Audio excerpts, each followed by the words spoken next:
Nous sommes au ministère norvégien de la Justice et de l'Intérieur. Nous avons demandé un rendez-vous avec le ministre quelques heures plus tôt. Il nous a dit de passer à son bureau. Bonjour, bienvenue. Bienvenue dans mon bureau. Le bureau du ministre norvégien de la Justice et de l'Intérieur. Nommé il y a 2 ans, Knut Storberget n'a presque rien changé à la déco. J'ai juste apporté quelques photos de ma fille et aussi une œuvre d'art contemporain de mon autre fille.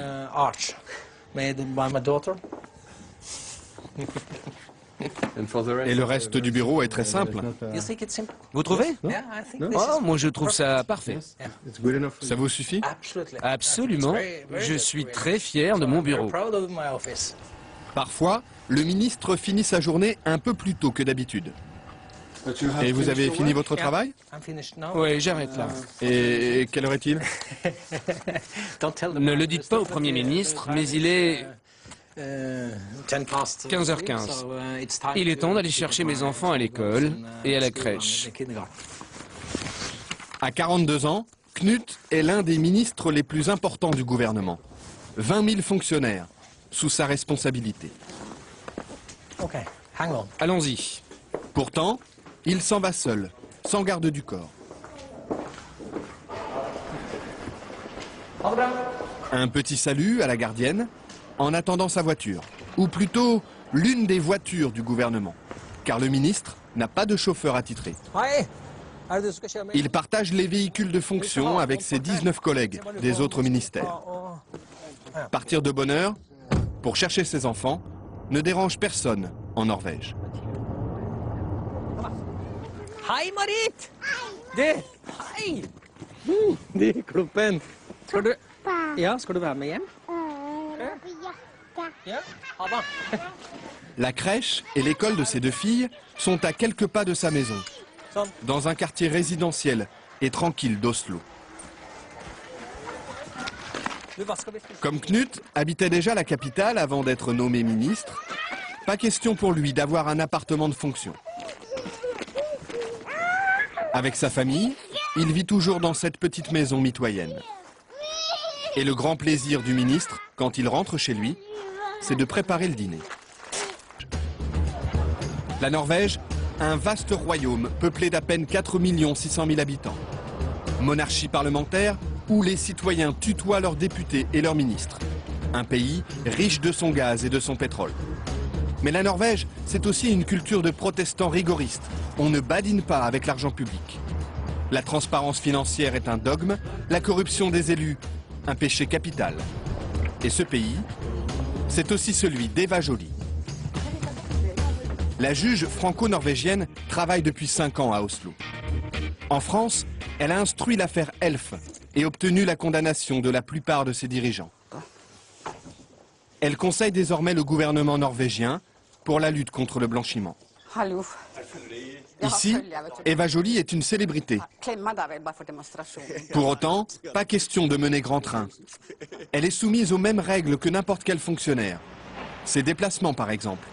Aujourd'hui, elle se rend en province à une conférence. Les règles disent qu'on doit faire le transport par les moyens les moins chers et les plus rapides, compatibles avec la mission. Donc, nous sommes censés marcher à pied ou... Marcher, même si la gare se trouve à 10 bonnes minutes de son bureau. Ou prendre les moyens de transport en commun. Les transports en commun, et surtout pas le taxi. Au début, lorsqu'elle revenait d'une mission à l'étranger, Eva Joly rentrait chez elle en taxi et se le faisait rembourser par l'État. Habitude scandaleuse aux yeux de la presse qui l'a vite rappelée à l'ordre. Le titre était « Eva Joly vit grassement au dos de l'État » ou quelque chose comme ça. Donc, et j'ai compris, de façon assez innocente, je peux dire, que j'avais franchi un tabou et que si je voulais prendre un taxi, je me le payais. Hi. Salut. Je suis avec une équipe de télé française là. Je leur raconte mon histoire avec les taxis. Depuis, Eva Joly dit avoir compris la mentalité de ses compatriotes. Cette intransigeance, lui apparaît comme une vertu démocratique. C'est un garde-fou très efficace et qui évite tout dérapage. Je pense qu'en France, on a vraiment vu ce que ça donne quand il n'y a pas de contrôle. Et aujourd'hui, on trouve un état je pense, de mépris du politique qui est beaucoup dû à tous les excès non réprimés, non constatés même. En France. En France. En France, élus et ministres disposent d'une enveloppe pour leurs frais quotidiens, sans justificatif. En Norvège, c'est l'inverse. Ils doivent tout avancer et ne sont remboursés que sur facture. La preuve, avec le ministre des Affaires étrangères en déplacement officiel dans le nord du pays. Là aussi, sans garde du corps. Ce jour-là, il inaugure une école de commerce, visite une base militaire, rencontre les élus locaux. Et il déjeune comme tout le monde sur le pouce. Sandwich, café et gâteau sec. Cette fois-ci, ce sont ses hôtes qui l'invitent. Le ministre n'a rien à débourser.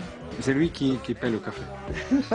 Mais d'habitude, il dispose d'un forfait très serré. 50 € pour 2 repas, 120 € la nuit d'hôtel. Il y a une limite pour chaque jour, hôtel, repas, couvert. Et si on dépasse cette somme, on doit le payer De votre poche. de son poche. Son assistant garde précieusement les reçus du taxi. Il sait qu'on va les lui réclamer. Pour l'embarquement du vol retour, le ministre fait la queue. Tout traitement de faveur serait mal vu. Et il ne faut pas croire que parce qu'on est ministre, on est différent.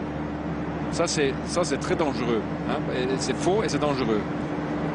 Au contraire, il faut montrer, à mon avis, qu'on peut vivre la vie de tout le monde, faire l'expérience de tout le monde, être proche de cette vie que tout le monde vit.